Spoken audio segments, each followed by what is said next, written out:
முயற்சியும் எப்பவுமே தளர்ச்சி அடையாமல், சோம்பலுக்கு இடம் கொடுக்காமல், வெற்றி வரும் வரைக்கும் முழு ஈடுபாட்டுடன், ஊக்கத்தோடு, நம்பிக்கையோடு நாம் எண்ணிய செயலை, லட்சியத்தை அடைவதற்கு தொடர்ந்து முயற்சி செய்யணும். அப்போ லட்சியத்தை அடைவதற்கு அறிவையும், திறமையும் நாளுக்கு நாள் வளர்த்துக் கொண்டு கடமையாற்றினால், லட்சியத்தை வெற்றி காண்பது உறுதின்றாங்க. நம்முடைய ஆசான் அருட்தந்தை அவர்கள் விடாமுயற்சியுடன் உலக சமுதாய சேவா சங்கத்தை உருவாக்கினார். இப்ப நமக்கு ஒரு அற்புதமான கலையை உருவாக்கி தந்தார். மனவளக்கலை என்ற ஒரு கலையை உருவாக்கி தந்தார். இந்த மனவளக்கலை பல எதிர்ப்புகளை வென்று முயன்று உலக மக்கள் எல்லோருமே ஆரோக்கியமாக நீண்ட ஆயுளுடன் நலமுடன் வாழணுன்ற நோக்கத்துல தான் இந்த உடற்பயிற்சி, அகத்தவம், அகத்தாய்வு, காயகல்பம் அப்படின்னு நமக்கு வடிவமைத்து கொடுத்தார். அவர் இந்த முயற்சி எடுத்து 40 ஆண்டு காலம் தன் உடலையே ஆய்வுக்கூடமாக்கி இந்த பயிற்சிகள் எல்லாம் செய்து, அது மட்டும் இல்லாம அன்னை லோகாம்பாள் அம்மையாருக்கும் அவர்களுக்கும் இந்த பயிற்சிகள் எல்லாம் செய்து கொடுத்து, இந்த பயிற்சியில் வரும் நன்மைகளை நமக்கு வடிவமைத்து கொடுத்தார். மக்கள் எல்லோரும் நல்லா இருக்கணும், நலமா இருக்கணும், நீண்ட ஆயுளுடன் வாழணும் அப்படின்னு ரொம்ப அரும்பாடுபட்டு எவ்வளவோ எதிர்ப்புகளை தாண்டி சுவாமிஜி ரொம்ப அதிகமாக படிக்கல. ஆனா 3ஆம் கிளாஸ்லயே இந்த அளவுக்கு திறமையாக முயற்சி எடுத்து நமக்கு இவ்ளோ ஒரு அருட்தந்தை நமக்கு கிடைச்சிருக்காருன்னா, நம்ம பெரிய புண்ணியம் பண்ணியிருக்கோம். பெரிய பாக்கியம் தான். இத நாம முறையா கற்றுக்கிட்டு, நம்ம கொடுத்த அவரு நமக்கு கொடுத்த பயிற்சிகளை நம்ம முறையாக கத்துக்கிட்டு பயன் கிடைக்கணும் என்ற மன்றங்களில் நாம சென்று தொண்டு செய்து வந்துக்கிறோம். நாம மன்றத்துக்குள்ள நுழையும்போது ஒரு மாணவனாவோ, மாணவியோ போணும். அதுக்கப்புறம் நம்ம முயற்சி எடுத்து ஒவ்வொரு பயிற்சிகளையும் கற்றுக்கொண்டு, அடுத்த பயிற்சி என்னன்னா, நம்மளுக்கு ஃபவுண்டேஷன் கோர்ஸ். அதுக்கு அடுத்த முயற்சி என்னன்னா, அகத்தாய்வு. அதுக்கு அடுத்த முயற்சி என்ன, நம்ம ஒரு படிக்கணும். ஏன்னா இவ்ளோ விஷயத்த மகான் இவ்ளோ அழகா எடுத்து சொல்லியிருக்காரு. தெளிவா எடுத்து குடுத்துருக்காரு. ஒரு பாமர மக்களும் கற்றுக்கொள்ற அளவுக்கு சொல்லியிருக்காருன்னா, நம்ம அடுத்த முயற்சி ஏன் எடுக்கக்கூடாது என்று ஒவ்வொரு ஸ்டெப் பை ஸ்டெப்பா நம்ம அழகா எடுத்து குடுத்துருக்காரு. நம்ம போயிருக்கோம். அப்போ முயன்றால் முடியாது என்று எதுவுமே இல்லை என்று சொல்லுவாங்க. முடியாது என்ற சொல்லில் கூட முடி என்ற சொல் இருக்கு. இந்த உலகில் முயற்சியை விட வேற எதுவுமே இல்ல. சிறந்த இடத்தையும் பெற முடியாது. அப்ப நம்மால இந்த இது நிச்சயமாக செய்ய முடியாது என்று சொல்கிற காரியத்த கூட மறுபடியும் மறுபடியும் விடாமுயற்சியுடன் செய்தால் ஒரு நாள் கட்டாயமாக வெற்றி கிடைக்கும். அது மட்டும் இல்லாம மேலும் நமக்கு ஒரு தன்னம்பிக்கையை ஊட்டும். நம்முடைய தோல்விய கூட வெல்வதற்கு முயற்சி எனும் ஒரு ஆயுதத்தை ஏந்தி போராட வேண்டும். அப்போ நம்முடைய கையில் முயற்சி இருந்தால் தோல்வி நம்மகிட்ட வராது. நான் முயற்சியில் வெற்றி பெறணும். நான் 3 விஷயங்கள் குடுத்துருக்காங்க. 3 விஷயங்கள் இருக்கணுமாம். அதாவது நம்முடைய நோக்கம் மிக சரியானதாக இருக்கணும். நம்ம எப்படி எந்த நோக்கத்தோட மனவளக்கலைக்குள்ள போணும், அது சரியா இருக்கணும். அப்படின்று நான் எடுத்துக்கிட்டேன். நம்முடைய நோக்கம் மிக சரியானதாக இருக்கணும். 2வது நாம எடுக்கும் முயற்சி தொடர்ச்சியாக இருக்கணும். நாம எடுத்துக்கிட்ட பயிற்சிகளை நமக்கு கத்துக் கொடுத்த நம்ம ஆசானுடைய பயிற்சிகளை நம்ம முயற்சி தொடர்ச்சியாக இருக்கணும் அப்படின்றது தான் என்னோட கருத்து. 3வது எல்லாரும் போகும் வழியில முயலாம நம்முடைய அறிவு, சிந்தனை இவை எல்லாமே தனித்துவமா இருக்கணும். அப்ப இன்னொருத்தர் சொல்றதையே நாம எடுத்து சொல்றதையும், அதுக்கப்புறமா வேற விஷயமே நமக்கு அந்த சிந்தனையே வராது. நம்முடைய அறிவு, சிந்தனை இவையெல்லாம் தனித்துவமா இருக்கணும்ன்றது தான் 3வதோட முயற்சி. இந்த 3மே நம்முடைய முயற்சியை வெற்றி பாதையில் செல்ல வழிகாட்டும். அப்ப நாம எந்த காரியத்த ஆரம்பிக்கும்போதும் கொஞ்சம் மலைப்பா தான் இருக்கும். உதாரணத்துக்கு குழந்தை நடக்க ஆரம்பிக்கும். அது முன்ன விழுந்து எழுந்து நடக்க முயலும். அப்போ அந்த குழந்தை விழுந்துடுறோமே என்ற நடக்க இல்லாமல் விடல. வெற்றி கிடைப்பதற்கு முடிவில்லா முயற்சியும், அதீத நம்பிக்கையும் தான் தேவை. இப்போ நன்றாக உழைத்திரு, உனது குறிக்கோளை நீ நிச்சயம் அடைவாய் என்று விவேகானந்தர் கூறியிருக்கிறார். முயற்சி என்பது தொடங்கிவிட்டு முடிவு செய்தல்ல.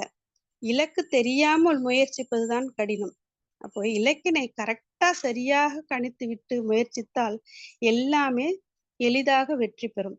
அப்போ உயர உயர குதித்து பார்த்து, தன்னால் அந்த திராட்சை பழத்த சாப்பிடல முடியல அப்படின்னு எடுத்த முயற்சிய கைவிட்டு, அப்ப இந்த பழம் புளிக்கும்ன்னு பாதியிலே போயிடுச்சு. அது முயற்சி இல்ல. அது முயற்சி செய்யல. ஏன்னா, அது முயற்சி செய்யாதனால விட்டுடுச்சு. ஆனா அதையே தன் குடுவையில் உள்ள நீரை குடிக்க முடியவில்லை என்றதுமே, முயற்சியினால் கற்களை குடுவையில போட்டு நீரை மேலே வர செய்தது. தண்ணீர் குடித்த காக்கையின் வெற்றிதான் முயற்சி. அதாவது ஒரு செயலினை செய்யத் தொடங்கி, அது முடியாமல் போனதும் கைவிடுவதில்லை முயற்சி. அந்த செயலை வெற்றியட செய்ய நாம எடுத்து வைக்கும் ஒவ்வொரு காலடியும் தான் வெற்றி. துன்பம், வேதனை, சங்கடம், விருந்தோம்பல் இது எல்லாத்துக்குமே வரம்புகள் இருக்கு. ஆனா, கடுமையான முயற்சிக்கு ஒண்ணுக்கு மட்டும் தான் வரம்பே கிடையாது. ஒரு சூறாவளி காற்று கூட பறவைகளுடைய கூடுகள சேதமாக்கி அப்படியே அழிச்சிடும். அந்த மரத்துக்குள்ள காக்கையோ, இல்ல ஒரு பறவையோ கூடுகள கட்டிக்கிட்டு இருக்கும். நெறைய காத்து அடிச்சு மழை மழை வந்து அந்த மரமே கீழ விழுற அளவுக்கு காத்தடிக்கும்போதும், அந்த பறவைகளுடைய கூட்டெல்லாம் கீழ விழுந்துரும். இப்போ பறவைகள் தங்களோட முயற்சியால அதுக்கப்புறம் என்ன பண்ணும்? திருப்பி திருப்பி அந்த கூடுகள கட்டுறதுக்கு அது முயற்சி செய்யும். அப்போ நம்மால முடிந்தவரை செய்வது முயற்சி இல்லை. நாம நினைக்கும் காரியங்களை முடிக்கும் வரை முயற்சி செய்வதே முயற்சியாகும். அப்போ ஒருவன் வந்து கடலிலே குதித்து முத்து இல்லை என எடுக்காமல் வந்தால், கடலில் முத்து இல்லை என அர்த்தமில்ல. அவன் எடுத்த முயற்சி போதாது. அந்த காரியத்தை நிறைவேற்ற அவன் பல முயற்சிகளை எடுக்கணும். நாம் இளமைக்கு வேலைக்காரனாக இருந்து விடாமல், முயற்சிகளை மேற்கொண்டால் முதுமைக்கு எஜமானாக வாழலாம் அப்படின்றாங்க. அப்போ முயற்சி இல்லாமல் எதுவுமே இல்ல. முயற்சி தான் சிறப்பான செயல்பாடுகளுக்கு காரணமாக அமையுமா? இப்ப இந்த வேலைக்காரனாக நம்ம இளமைக்கு வேலைக்காரனாக இருந்துறாங்கன்னா, அப்ப சின்ன வயசுலயே எந்த வேலையுமே எடுத்து செய்யாம, சோம்பேறியாக, உட்கார்ந்திருந்த இடத்த விட்டு எழுந்திரிச்சு போகாம, ஒரு நடைப்பயணம் இல்லாம, உடற்பயிற்சி இல்லாம, அத அவன் வந்து உடலை வளர்த்துக்கிறான் அப்படின்னா, அப்படி அவன் எந்த முயற்சியும் எடுத்துக்கலன்னா, அந்த வயசான பிறகு ஒண்ணுமே செய்ய முடியாது. அப்ப முதுமைக்கு எஜமானாக வாழலாம் அப்படின்றாங்க. ஏன்னா, முயற்சி இல்லாம எதுவுமே இல்ல. விடாமுயற்சி எத்தனை தடைகள் வந்தாலும், அவற்றையெல்லாம் தாண்டி இலக்கை அடைய முயற்சி செய்யணும். விடாமுயற்சி ஒரு உயர்ந்த இடத்தை அடைய உதவி செய்யுங்க. அதேபோல உயர்ந்த இடத்திலிருந்து கீழே விழாமல் நம்மளை பாதுகாக்கும் வெற்றி பெறுவதற்கான ஆயுதம் விடாமுயற்சி தான் என்பதை தோல்வி நமக்கு கற்றுத்தரும். நாம் செய்த தவறுகளை எல்லாம் நீக்கிட்டு பொறுமையுடன் புதிதாய் முயற்சி செய்யும்போது வெற்றி நமக்கு அருகில வந்திருக்கும். உலகத்துல பிறக்கும் போதே தெய்வீக குணங்களுடன் பிறப்பதில்லை யாருமே. ஒவ்வொருத்தரும் அவரவர் மேற்கொள்ளும் முயற்சிகளை பொறுத்துதான் தன் முன்னேற்றமோ வீழ்ச்சியோ அப்படின்னு வருது. இப்ப டாக்டர் அம்பேத்கர் வந்து கூறியிருக்காரு, நாம திட்டமிட்டு நம்மால் திரட்ட திரட்ட திரட்ட முடிந்த அளவில் வளங்களை பயன்படுத்தி பணம், நேரம் முதலியவைகளை திரட்ட முயற்சி செய்வோம். இப்போ நம்முடைய முழு உழைப்பையும் கொடுத்து வெற்றி நிச்சயம் என்று நினைத்திருப்போம் அப்படின்னாரு. டாக்டர் அப்துல் கலாம் வந்து ஒரு பைலட் ஆகணும்னு ரொம்ப கனவு கண்டாராம். விமானியாக ஆகணும்ட்டு. ஆனால் அவர் வந்து அதுல தோல்வியே கண்டாராம். அப்படி இருந்தும் தோல்வியே வெற்றிக்கு முதல் படி என்று நினைத்துக்கொண்டு விஞ்ஞானி ஆகணும் அப்படின்ற உயர்ந்த இலக்கில் வெற்றி கண்டு உயர்ந்தாராம். இப்ப பிறந்த குழந்தை தவழ முயற்சி செய்யுது. பின்னாடி நடக்கிறதுக்கு அது முயற்சி செய்யுது. இப்படி ஒவ்வொரு முயற்சியும் தான் அந்த குழந்தையை வளர வைக்கிறது. இப்படி முயற்சியே திருவினையாக்குறது. ஒருவன் தன்னுடைய வாழ்வில் ஏதாவது ஒரு பிழையும் செய்ததில்லை என்று நினைத்தால், அவர்கள் தம்முடைய வாழ்நாளில் புதிதாக ஒரு முயற்சியும் செய்து பார்த்ததே இல்லை என்று சொல்றார். ஆல்பர்ட் ஜான்ஸ்டைன் என்று சொல்றார். அவர் கூறுறார். 1000க்கும் மேற்பட்ட புதிய கண்டுபிடிப்பதற்கு சொந்தக்காரரான தாமஸ் ஆல்வா எடிசன் வந்து 1000 முறை புது புது வழிகளில் முயற்சித்தும் மின்சார விளக்கை அவரால கண்டுபிடிக்கவே முடியலையாம். அடுத்தவங்கலாம் கிண்டல் பண்ணாங்களாம். அப்படி இருந்தும் அதற்காக அவர் தனது முயற்சியை கைவிட்டதே இல்லையாம். தொடர்ந்து ஆராய்ச்சி செஞ்சு 1000க்கும் மேற்பட்ட விளக்குகளை கண்டுபிடிச்சு அவர் வந்து அந்த விளக்குகளை கண்டுபிடிப்புகளுக்கு சொந்தக்காரரானாராம். சாதனையாளர்கள் வந்து முதல்ல முயற்சியில வெற்றி பெற்று விடுவதில்லை. நம்மை சுற்றி அறிவாளிகள், திறமை உள்ளவர்கள், பணக்காரர்கள் எல்லாமே இருக்கிறாங்க. ஆனா விடாமுயற்சி உள்ளவர்கள் வெற்றி பெற்றிருப்பார்கள். தோல்விகள் கதவை மூடும்போது தொடர்ந்து விடாமுயற்சியுடன் கதவை தட்டி திறப்பது தான் வெற்றிக்கான சாவி. நமக்கு வெற்றிகள் வந்து சேருவதற்கென்று தனியாக ஒரு நேரம் எதுவும் இல்லை. விடாமுயற்சியோடு செயல்படுகின்றவர்களிடம் எந்த நேரத்திலும் வெற்றிகள் வந்து சேரும். வெற்றி பெற்றவர்கள் வரிசையில் இணைந்து விடாமுயற்சியை கெட்டியாக பிடித்துக் கொள்ளலாம். தெய்வத்தால் ஆகாதெனினும் முயற்சிதான் மெய்வருந்த கூலி தரும் அப்படின்னு தெய்வப்புலவர் சொல்லியிருக்கார். தெய்வமே வந்தாலும் ஆகவே ஆகாது. உலகத்தில் இந்த மாதிரியான செயல் சாத்தியமே இல்லை என்று சொல்கிற செயல் கூட விடாமுயற்சியின் அளவுக்கு பயன் வந்தே தீரும். பெண்கள் சாதிக்க நினைக்கும் விஷயங்களில், துறைகளில் தொடர்ந்து முயன்றால் வெற்றி கிடைத்தே தீரும். பெண்ணால் ஆகக்கூடிய செயலா வீண் முயற்சி என்றெல்லாம் குரல்கள் வரும். இதெல்லாம் வந்து எதற்கு நமக்கு ஒதுங்கில்லாமே அப்படின்னு நம்ம சிந்தனைக்கு இடம் கொடுக்காம ஒதுங்கிடுவோம். தொடர்ந்து முயன்று லட்சியத்தை தொட்டுவிட்டால் விமர்சனங்கள் கூட காணாமல் போயிடும். அப்போ அந்த விமர்சனங்களே நமக்கு வந்து பாராட்டுகளை வழங்கி வெற்றி கொண்டாடவும் அவங்களே வருவாங்க. கலை, அறிவியல், அரசியல், இலக்கியம் என்ற எந்த துறையை எடுத்துக்கிட்டாலும் அதுல வெற்றியாளர்கள் இருப்பாங்க. இப்ப எடுத்த எடுப்பிலே வெற்றியை பார்த்தவர்கள் இல்லை. பலமுறை சறுக்கல்களை, தோல்விகளை சந்தித்தவர்கள் தான் தோல்வி கண்டு மனம் மயங்காமல் தொடர்ந்து முயற்சி செய்து கொண்டே இருந்தவர்கள் தடங்களையும் தாண்டி சாதனை படைத்திருக்கிறார்கள். குழந்தை பருவத்தில் நாம் அனைவருமே கேட்ட கதைதான் இந்த கதை. ஒரு அரசன் வேற்று நாடுகளோட அரசன்கிட்ட வந்து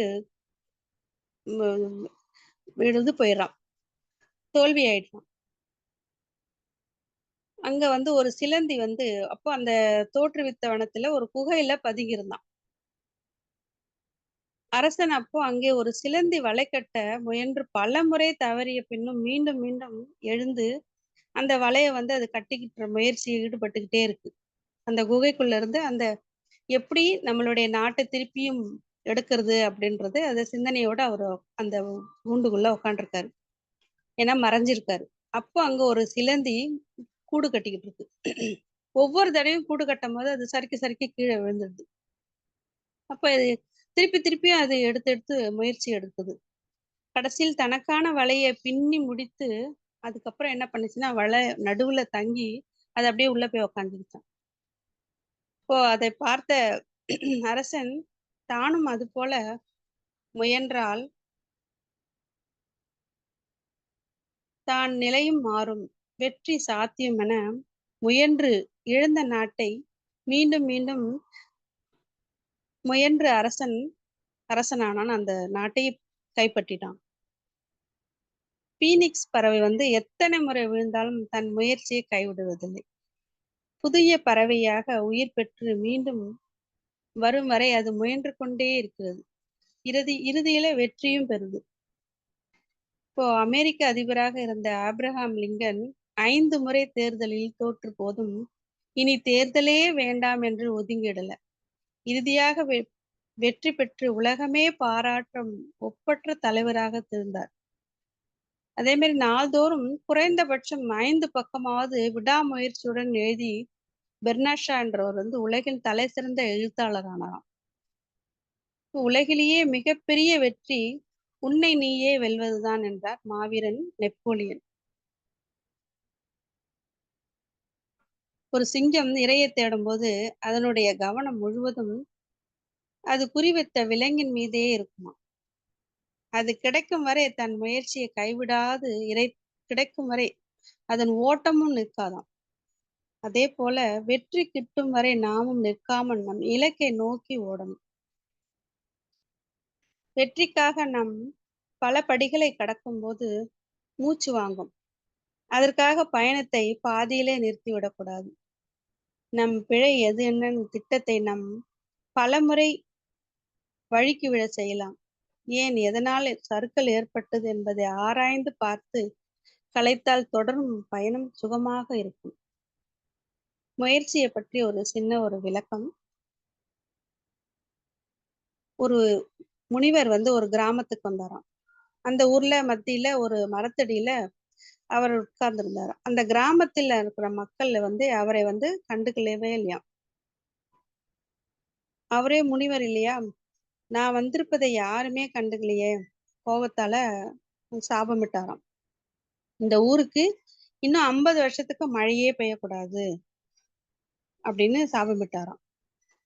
இந்த சாபத்தை கேட்ட இந்த ஊர் மக்கள், அந்த கிராமத்துல இருக்கிறவங்க எப்படி என்னன்னு தெரியாம கவலையோட அவர் கால்ல போய் விழுந்து மன்னிப்பு கேட்டாங்களாம். முனிவர் சாபமிட்டுட்டாரா, அதுக்கப்புறமா அவருக்கு அந்த சாபத்துக்கு விமோசனமே கிடையாதுன்ட்டாராம். வேற வழி இல்லாம அந்த எல்லாருமே அவருடைய காலடிக்கிட்ட அப்படியே உட்காந்துக்கிட்டாங்களாம். இப்போ மேல இருந்து இத கவனித்துக் கொண்டிருந்த பரந்தாமன் தனது சங்கினை எடுத்து தலைக்கு வச்சு படுத்துக்கிட்டாராம். ஏன்னா பரந்தாமன் சங்கு ஊதினால் தான் மழை வரும்ன்றது ஒரு நம்பிக்கை. இன்னும் 50 வருடங்கள் மழை பெய்ய வாய்ப்பு இல்ல நமக்கு. இனி சங்குக்கு ஓய்வு என்று அந்த பரந்தாமன் எடுத்துட்டாரு. இப்ப அந்த ஊர்ல ஒரு அதிசயம் நடந்தான். ஒரே ஒரு உழவன் மட்டும் கலப்பைய கொண்டு தினமும் வயலுக்கு சென்று கொண்டிருந்தானாம். அவனை அந்த ஊர் மக்கள் பரிதாபமாக பார்த்தாங்களாம். மழையே பெய்யாது அப்படின்னு சொன்னபோது, "நீ மட்டும் வயலுக்கு போய் என்ன செய்ய போகிற?" அப்படின்னு கேட்டாங்க. அவனின்னு கேட்கும்போது, அப்ப அவன் சொன்னானாம், "முட்டாள்தனமா இல்லையா?" அப்படின்னு எல்லாரும் அந்த ஊர் மக்கள்லாம் அவன்ட்ட கேட்டுருக்காங்களாம். "50 வருஷம் மழை பெய்யாது என்பது எனக்கும் தெரியும். உங்களைப் போலவே நானும் உழுதிடாமல் இருந்தால் 50 வருஷம் கழிச்சு உழுவது எப்படி என்று எனக்கு மறந்து போயிடும். அதனால் தான் நான் தினமும் ஒரு முறையாவது உழுது கொண்டு இருக்கிறேன்" என்றானாம். அப்ப இந்த வார்த்தை வானத்தில் இருக்கும் பரந்தாமனுக்கு கேட்டுச்சாம். அப்ப யோசிக்க ஆரம்பிச்சாராம். நானும் 50 வருஷம் சங்கு ஊதாமல் இருந்தால் எப்படி ஊதுவது என்றே நான் மறந்து போயிடுவேன். அதனால இத நான் ஊத்தி பார்க்க ஆரம்பிக்கிறேன் அப்படின்னாராம். உடனே ஊதி பார்த்தாராம். இடி இடிச்சுதாம், மழை பெஞ்சுதாம், உழவனுடைய நம்பிக்கையும் ஜெயித்து விட்டுச்சாம். அப்போ தெய்வத்தால் ஆகாதெனினும் முயற்சி தன் மெய்வருந்த கூலி தரும். அப்ப வெற்றி நிச்சயம். முடியாது என்று சொல்வது மூட நம்பிக்கை. முடியுமா என்று கேட்பது அவநம்பிக்கை. முயற்சி செய்தால் முடியும் என்று சொல்வதே தன்னம்பிக்கை. நேற்றைய பொழுதும் நிஜமில்லை. நாளைய பொழுதும் நிச்சயமில்லை. இன்றைய முயற்சி மட்டுமே நம் கையில். கடல் அலைய பாருங்க. அந்த அலைகிட்ட விடாமுயற்சிய நம்ம கற்றுக்கணும். கதிரவனிலிருந்து நாம நம்மளுடைய கடமைய தவறாமல் நடக்க இருக்கணும். எக்காரணத்தை கொண்டும் முயற்சியை கைவிடாதீர்கள் அப்படின்றாங்க. முயற்சி திருவினையாக்கும் என்பது ஆன்றோர் வாக்கு. ஆக்கத்துறையில் அறிவை செலுத்து என்கிறார் அருட்தந்தை அவர்கள் என்று சொல்லி, எனக்கு இந்த வாய்ப்பு கொடுத்த அனைத்து அன்பு நல்ல உள்ளங்களுக்கு நன்றி கூறி பாராட்டி விடைபெற்றுக் கொள்கிறேன். வாழ்க வளமுடன். நன்றிகள் அம்மா. வாழ்க வளமுடன்.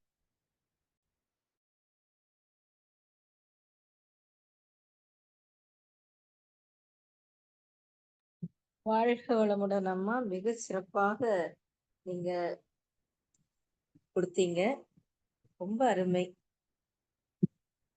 முயற்சியை பத்தி பல்வேறு கோணத்துல பல கதைகள் சொல்லி எங்கள அப்படியே ஒரு உங்களோடயே டிராவல் பண்ண வச்சீங்க. இதுக்கு நாங்க ஒவ்வொரு க்ஷணமும் சிந்திச்சு பார்க்கக்கூடிய அளவுக்கு சொன்னீங்க. வெற்றி பெறும் வரை தொடர் முயற்சி, தொடர் பயிற்சி வேணுங்கிறத ரொம்ப அழகா சொன்னீங்க. முடியாது என்ற சொல்லில் கூட முடி என்ற சொல் அந்த முன்னாடி இருக்குதுங்கிறத ரொம்ப அழகா சொன்னீங்க. நெறைய இடங்கள்ல ரொம்ப இம்ப்ரெஸ் ஆச்சு. தாமஸ் ஆல்வா எடிசன் கதைய சொன்னீங்க. 1000 முறை அவரு மின்விளக்கு கண்டுபிடிக்க முயற்சி செய்து 1001வது முறை அந்த விளக்கை உருவாக்கினார்ங்கிறத அந்த விடாமுயற்சிக்கு எடுத்துக்காட்டு சொன்னீங்க. நமது அருட்தந்தை வாழ்வில் நடந்த சில சம்பவங்கள ஆரம்பத்துல கூட்டிட்டு காமிச்சீங்க. 40 ஆண்டுகள் தொடர்ந்து விடாமுயற்சியோடு ஆய்வு செய்ததன் பலன் தான் காயகல்ப பயிற்சி நமக்கு கிடைத்தது. உடலையே ஆய்வுக்கூடமா வச்சு சுவாமிஜி பயிற்சி குடுத்தாங்க. எதையும் தான் அனுபவித்து கற்றதை தான் உணர்ந்தவாறே உணர்த்திய பெருமை சுவாமிஜி அவர்களை சேரும். அது மாரி அந்த சிலந்தியோட முயற்சிய பத்தி சொன்னீங்க. அந்த அரசன் சிலந்திய பார்த்து தன் நாட்டை மீட்டெடுத்தான். ஒரு நாட்டுக்கே ராஜாவானான் அப்படிங்கிற அந்த கதையும் ரொம்ப இம்ப்ரெஸ் ஆச்சு. மிக்க நன்றி அம்மா. அம்மா அவர்களை வாழ்த்தி மகிழ்வோம். பேராசிரியர் அருள்நிதி ரோஜா பாபு அம்மா அவர்களும் அவர் தம் அன்பு குடும்பமும் அருட்பேராற்றல் கருணையினால் உடல் நலம் நீழாயுள் நிறை செல்வம் உயர் புகழ் மெய்ஞானம் ஓங்கி வாழ்க வளமுடன். ஸ்கை ஆன்லைன் மெடிடேஷன் தினசரி நிகழ்வுகள் பற்றிய அறிவிப்புகள். காலை 5 மணிக்கு மகிழ்ச்சியின் பாடல்கள், காலை 5:30 மணிக்கு தவம், தொடர்ந்து 5 நிமிட வேதாத்ரி மகரிஷி அவர்களின் வாழ்க்கை மலர்கள் புத்தகத்திலிருந்து நாளொரு சிந்தனை, தொடர்ந்து 6 மணிக்கு வீடியோ அண்ட் ஆடியோவில் உடற்பயிற்சி வகுப்புகள் இடம்பெறும். அதை பார்த்து கொண்டே நாம் பயிற்சி செய்யலாம். மாலை 6 மணி அளவில் மகரிஷியின் பாடல்கள், மாலை 6:15 மணிக்கு காயகல்ப பயிற்சி, 6:30 மணிக்கு தவம், மாலை 7 மணி அளவில் சிந்தனை, மாலை 7:30 மணிக்கு உலக நல வாழ்த்துடன் நிறைவு செய்யப்படும். பிரதி சனி மாலை தவத்தினை தொடர்ந்து மாலை 7 மணி முதல் 7:30 மணி வரை ஐயம் தெளிதல் நிகழ்வு நடைபெறும். பிரதி ஞாயிறு மாலை 7 மணி முதல் 7:30 மணி வரை சிறப்பு சிந்தனை நடைபெறும். உலக நல வாழ்த்து. உலகமெல்லாம் பருவமழை ஒத்தபடி பெய்யட்டும், உழவரெல்லாம் தானியத்தை உவப்புடனே பெருகட்டும், பல தொழில்கள் புரிகின்ற பாட்டாளி உயரட்டும், பகுத்துணர்வு தொகுத்துணர்வு பண்பாட்டை உயர்த்தட்டும், கலகங்கள் போட்டி பகை கடந்து ஆட்சி நடக்கட்டும், கல்லாமை கடன் வறுமை களங்கங்கள் மறையட்டும், நலவாழ்வை அளிக்கும் மெய்ஞான ஒளி வீசட்டும், நம் கடமை அறவாழ்வின் நாட்டத்தே சிறக்கட்டும், நம் கடமை அறவாழ்வின் நாட்டத்தே சிறக்கட்டும், நம் கடமை அறவாழ்வின் நாட்டத்தே சிறக்கட்டும். வாழ்க வையகம், வாழ்க வையகம், வாழ்க வளமுடன். மனமகிழ்வோடு இன்றைய நிகழ்வினை நிறைவு செய்து கொள்வோம். நன்றி. வாழ்க வளமுடன்.